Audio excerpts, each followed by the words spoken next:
اگلا سوال یہ ہے کہ عائشہ رضی اللہ عنہا گڑیاؤں سے کھیلا کرتی تھی، ڈال سے کھیلا کرتی تھی، اور کہا یہ جا رہا ہے کہ بالغ ہونے کے بعد گڑیاؤں سے نہیں کھیلتی ہیں بچیاں، اور اس سے ثابت ہوتا ہے کہ وہ بالغ نہیں ہوئی تھی، حیض انہیں نہیں آیا تھا۔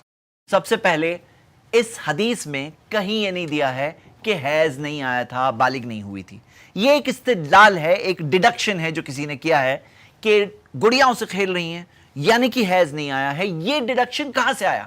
یہ کنکلوژن کہاں سے آیا؟ یہ قاعدہ کس نے بنایا کہ بچی اگر بالغ ہو گئی ہے، اگر پیوبرٹی اسے آ گئی ہے تو پیوبرٹی آنے کے بعد وہ گڑیاؤں سے نہیں کھیل سکتی؟ یہ قاعدہ کس نے بنایا؟ ہم نے امام شافعی کا قول سنا کہ یمن کی عورتیں تو 9-10 سال کے اندر وہ پریگننٹ ہو جایا کرتی تھی اس زمانے کے اندر۔ تو میں آپ سے پوچھ رہا ہوں کہ کیا اگر بالغ ہونے کے بعد بھی وہ چاہتی ہیں کہ وہ گڑیاؤں سے کھیلے تو یہ قاعدہ کس نے بنایا کہ نہیں کھیل سکتی ہے؟ یا اگر کھیلے تو ثابت ہو گیا کہ بالغ نہیں ہوئی، یہ قاعدہ کہاں سے آتا ہے؟ آپ خود لاجیکلی سوچئے کتنا ویک آرگومنٹ ہے یہ۔ میں نے اس تعلق سے بس ایک ہلکی سی ریسرچ کیا تو ایک آرٹیکل سامنے آیا، یہ قورا کا آرٹیکل ہے۔ جو لوگ اس تعلق سے کنونس نہیں ہیں شاید وہ جا کے آرٹیکل پڑھ سکتے ہیں۔ آرٹیکل یہ ہے Why do many adult women still have dolls؟ کہ کئی بڑی عورتوں کے پاس بھی ڈالز کیوں ہوتے ہیں، اور اس میں کئی عورتوں نے اپنی ٹیسٹمنی دی ہے کہ انہیں ڈالز کیوں پسند ہے، بڑی ہونے کے باوجود، اڈلٹ ہو جانے کے باوجود انہیں ڈالز کیوں اچھی لگتی ہیں، انہوں نے اپنی ٹیسٹمنی دی ہے۔ اچھا، ایک بہت سمپل سا آنسر اس ٹاپک کا اس حدیث میں موجود ہے جو ایک صحیح حدیث ہے ابو داؤد کے اندر۔ اللہ کے رسول محمد صلی اللہ علیہ وسلم خیبر کی جنگ سے واپس آئے یا تبوک کی جنگ سے واپس آئے۔ حدیث کے ورڈز کیا ہے؟ قدیم رسول اللہ صلی اللہ علیہ وسلم من غزوۃ تبوک او خیبر۔ نبی صلی اللہ علیہ وسلم تبوک کی جنگ 9 ہجری میں ہوئی تھی، یا خیبر کی جنگ جو تقریباً 6 ہجری میں ہوئی تھی، وہاں سے واپس آئے۔ اور اس وقت پر دیکھا گیا، حدیث کے اندر الفاظ میں آگے آپ دیکھ سکتے ہیں کہ عائشہ رضی اللہ عنہا اس وقت پر ان کے پاس ڈالز تھی، اور نبی صلی اللہ علیہ وسلم نے ان کی ڈالز دیکھا اور سوال پوچھا ان سے۔ اس سے کیا پتا چلتا ہے؟ اس سے پہلے تو یہ پتا چل رہا ہے کہ وہ وقت پر عائشہ رضی اللہ عنہا کی عمر 14 سال تھی خیبر کے ٹائم پر، اور 17 سال تھی تبوک کے ٹائم پر۔ تو آپ امیجن کرو کہ جو لوگ اس سے کنکلوڈ کر کے کہتے ہیں کہ ڈال سے کھیل رہی تھی یعنی کہ مینسز نہیں آئے تھے، تو ان کو پھر اگلا سٹیپ یہ کہنا پڑے گا کہ 14 سال تک بھی نہیں آئے تھے، 17 سال تک بھی مینسز نہیں آئے تھے۔ کیا بات کر رہے ہیں؟ ہاؤ ریڈیکولس از دس، یعنی کتنا فولش آرگیومنٹ ہے جو لوگ پیش کر رہے ہیں۔ ایک اور سوال یہ پوچھا جاتا ہے کہ وہ جھولا بھی جھولتی تھی، یہ بھی کوئی اعتراض ہوا؟ اگر آپ کو اس سوال کا جواب چاہیے، میں آپ کو کوئی حدیث نہیں بتانے والا ہوں، آپ کوئی بھی امیوزمنٹ پارک میں چلے جاؤ، وہاں دیکھو کتنی ساری عورتیں ہوتی ہیں۔ کوئی بھی پارک میں چلے جاؤ، گارڈن میں چلے جاؤ، وہاں دیکھو کتنی عورتیں جھولا جھولتی ہیں، بڑی بڑی عورتیں جھولا جھولتی ہیں۔ اس سے یہ بات تو ہرگز ثابت نہیں ہوتی ہے کہ عائشہ رضی اللہ عنہا جھولا جھولتی تھی، اسی لیے یہ ثابت ہوتا ہے کہ وہ پری پیوبسن تھی، انہیں حیض نہیں آیا تھا، مینسز نہیں آئے تھے۔ یہ کیا حساب سے ثابت ہوتا ہے؟ میں آپ کو عائشہ رضی اللہ عنہا کے تعلق سے ایک اور بات بتا دیتا ہوں، وہ صرف ڈال سے ہی کھیلتی تھی ایسا نہیں ہے۔ آپ اس حدیث میں دیکھ سکتے ہیں، صحیح بخاری میں حدیث ہے کہ احد کی جنگ میں جب ان کی عمر 12 سال کی تھی، اس وقت پر عائشہ رضی اللہ عنہا کو دیکھا گیا کہ وہ پانی کے جو مشکیزیں ہوتے ہیں نا، وہ اٹھا اٹھا کر جا کر جو زخمی تھے وہ لوگوں کو پلاتی، اور پھر سے واپس دوڑ کر کے پھر سے دوسرا مشکیزہ بھر کر کے آتی اور پھر سے پلاتی۔ ظاہر سی بات ہے اس میں اچھی خاصی اسٹرینتھ چاہیے، اچھا خاصا اسٹیمنا چاہیے، اور یہ جنگ کی بات ہو رہی ہے، یہ ایک ایسی جنگ تھی جس میں 70 صحابہ شہید ہوتے ہیں، یعنی کہ ایک ایسا انسان جو کم سے کم اس کے اندر اتنی اسٹرینتھ ہونی چاہیے کہ زخمی کسی کو دیکھ کر کے، کسی کو مرتا ہوا دیکھ کر کے وہ گھبرا نہ جائے یا وہاں پہ بے ہوش نہ ہو جائے۔ تو یعنی آپ یہ بات بھی تو دیکھیے، اس سے کیا ثابت ہوتا ہے؟ تو میرے برادرز اینڈ سسٹرز، یہ سب بہت فولش آرگیومنٹس ہیں لوگ پٹ اپ کر رہے ہیں، انہیں کیسے بھی کر کے یہ ثابت کرنا ہے کہ عائشہ رضی اللہ عنہا اس وقت پر پری پیوبسن تھی، یعنی کہ انہیں منسز نہیں آئے تھے، کیسے بھی کر کے ثابت کرنا ہے، بٹ ڈزنٹ ورک۔ یہ چیز کتنی ویک ہے آپ خود دیکھ سکتے ہیں۔ امید کرتا ہوں کہ صحیح جواب آپ کے سامنے واضح ہو گیا ہوگا۔ شکریہ۔